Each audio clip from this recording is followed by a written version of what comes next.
deeper into all of this. Christine Tan is a portfolio manager at Sun Life's SLGI Asset Management and joins us here in studio. Nice to see you. Good to see you. Good morning. Good morning. And I guess when it comes to this subject of interest rate expectations and stock market performance, what's going on at this stage? What's the buzz out there?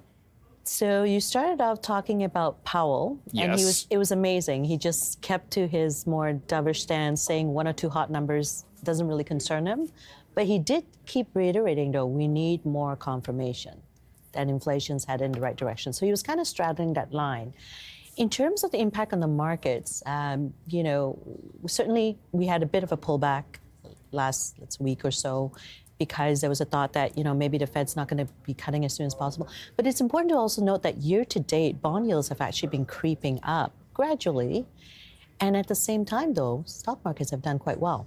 So our team actually did a bit of work where we looked at 3-year analyzed correlations between the stock market and bonds, stock prices and bonds, S&P 500. And what that showed was that when inflation gets to around the mid-threes, stocks and bonds start to move up in opposite directions again. So that traditional negative correlation that we talk about, which is the basic core of why you want a balanced portfolio, is what we're seeing right now. So in other words, the stock market's more focused on the stronger economics. The bond market's kind of responding by saying, well, maybe rates are going to have to stay higher for longer, but that's not a bad thing for the stock market.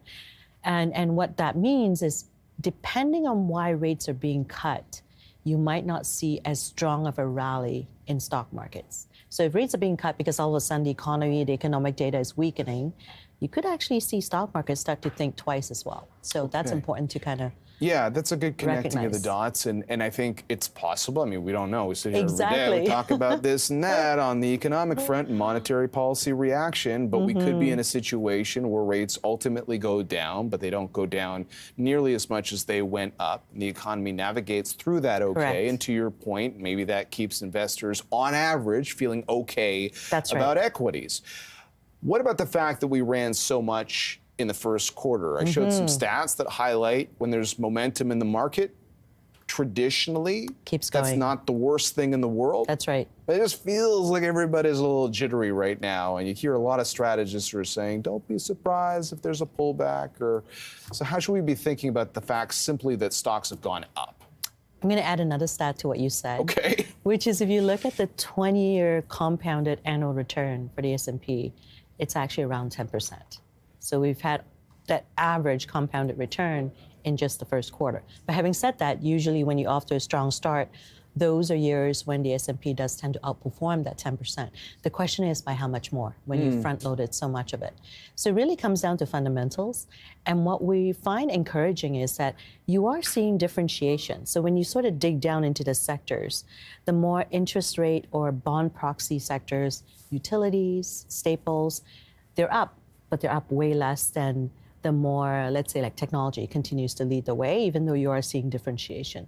So you are seeing that kind of differentiation based on outlook and earnings, which is positive in our view. And does money have to flow from one sector to another? Can it stay in multiple sectors? Can it be a story of choosing equities versus bonds? Like, how are you thinking about where the money flows at this point? It's a great question, and it's one of many that we've been debating on our team. So we think it's a combination. So you're probably going to see, and you are seeing, a bit of profit-taking of some of the leaders, going into some of the laggards, especially in some of the more value-y, cyclicals, maybe some of the defensive names that have lagged.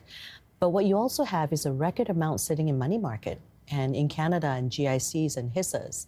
Some of that will go into bonds because that's probably where it came from in the first place, but some of them will probably go into equity markets. So it kind of provides that new capital, if you will,